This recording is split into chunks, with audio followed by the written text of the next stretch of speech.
It's quite amazing to see the similarities and the differences between the situation in New Zealand and in Canada in relation to Aboriginal and Crown treaties. I will go briefly through notes I've jotted down to comment on specific points made by the judge, and then I'd like to summarise what I think are some lessons that perhaps I can bring from the New Zealand experience that might be of some help in looking at how to move forward in Canada. Though the term treaty is used in discourse in this field, of course they're not really treaties in the international law sense, and that has been a distraction for many commentators over the decades. I think therefore it's important to remember that these are covenants between indigenous people and the Crown. And that raises the question of what exactly is the Crown.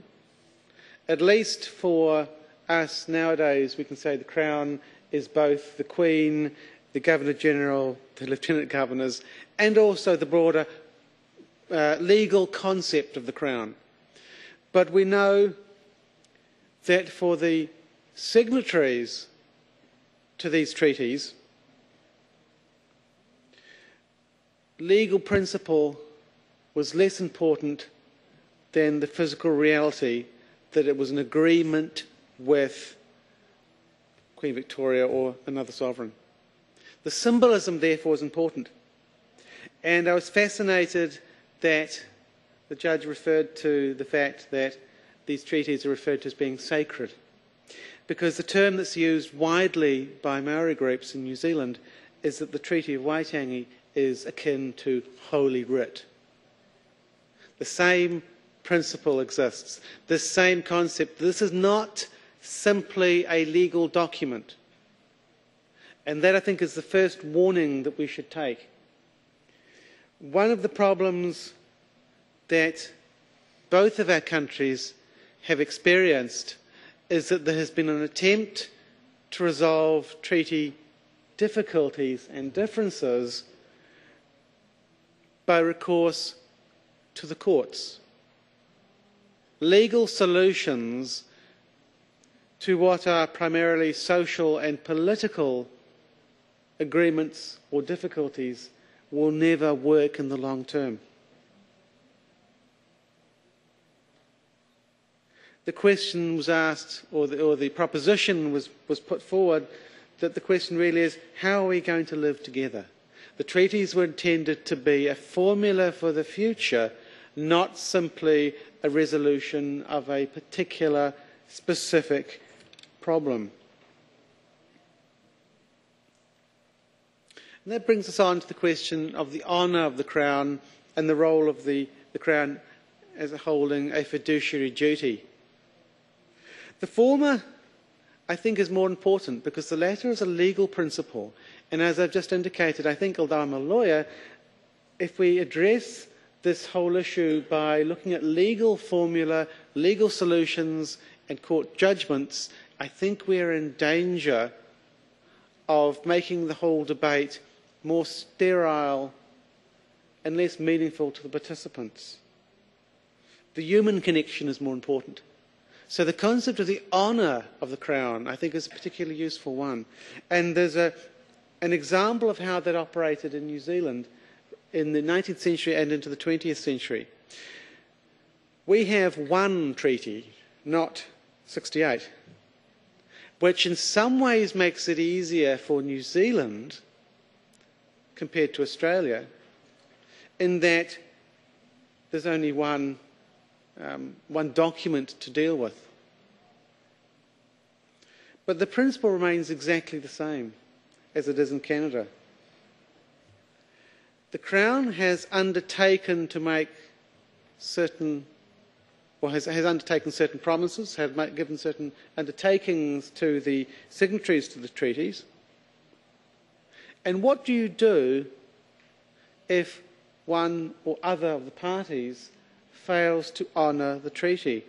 The expression honour the treaty was very widely used in discourse in New Zealand in the 1970s and 80s. And one attempt to require, compel, persuade the Crown to honour the treaty was by saying, and certainly a number of Maori groups did this, that because the treaty was with the sovereign, with the Queen, if there are difficulties in negotiation with the political executive, then you go to the fount or the source of the honour of the Crown. You go to the Queen herself. And as early as the 1870s and as late as the 1980s, there were groups which went to London specifically asking the sovereign to require their government, in our case in Wellington, to honour the treaty. Did it work? No, because Buckingham Palace just said it's the responsibility of the political government in Wellington. However, there is some sign of light at the end of the tunnel. We have a minister responsible for negotiations with Maori tribes to resolve treaty issues and concerns. The minister in charge of Treaty of Waitangi negotiations. And in the 1980s, the then minister, Sir Douglas Graham, had the perception that although he was a minister, a member of the political executive, because he was dealing with treaty negotiations, he wasn't just a politician. He was representing the Crown in a much more vivid way than a normal politician would be. And the way he expressed that in practical terms was that he went out of his way to brief the Governor-General on negotiations with specific Maori claimants. Even though there was no practical outcome from that, he felt that it was his duty to do that.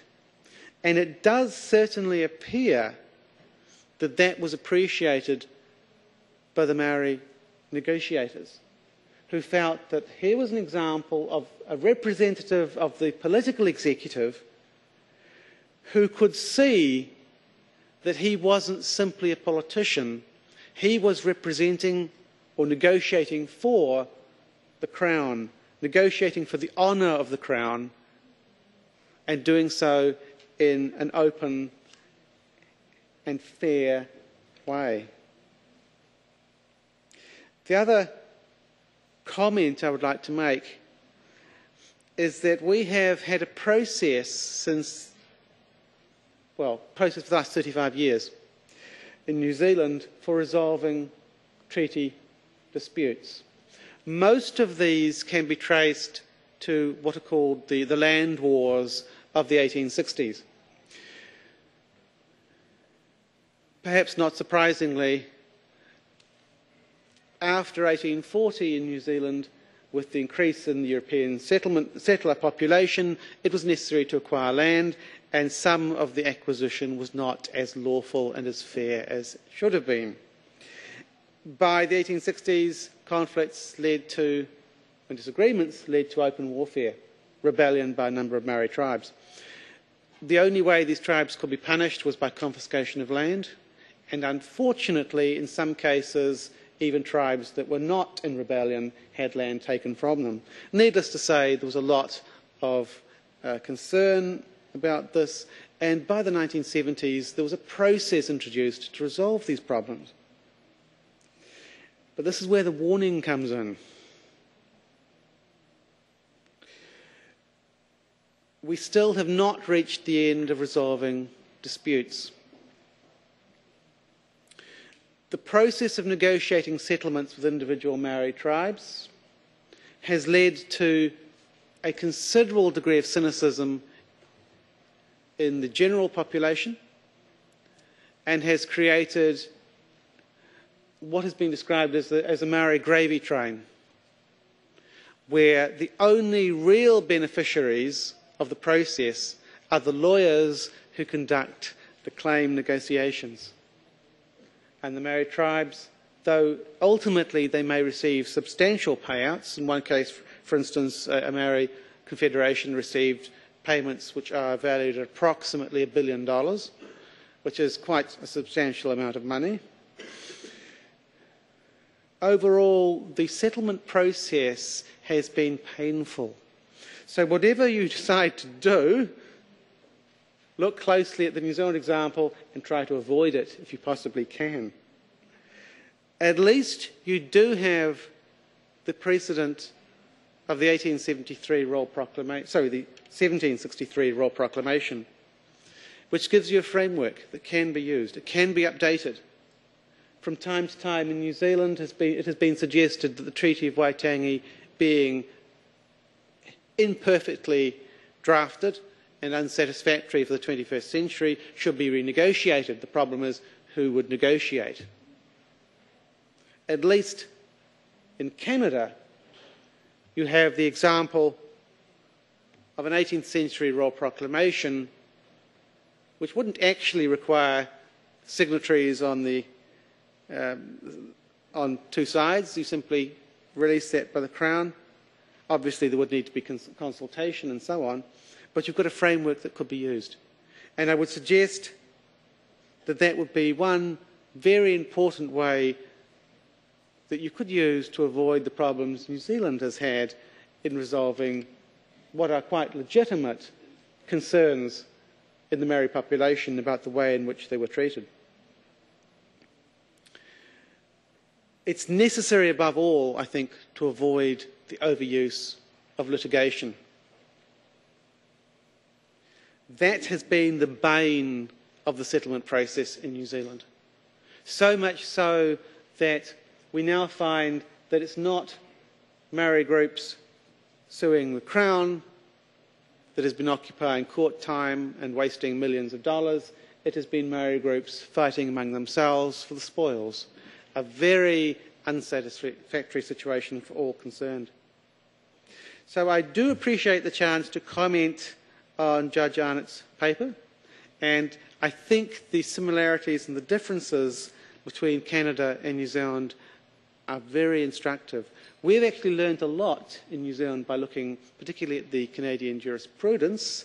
I think there has been less done in studying the dynamics of the treaty-making processes in the 19th century, which I think we probably should look at more closely. But I think overall similarities are such that both of our countries could actually benefit by talking with each other. Thank you.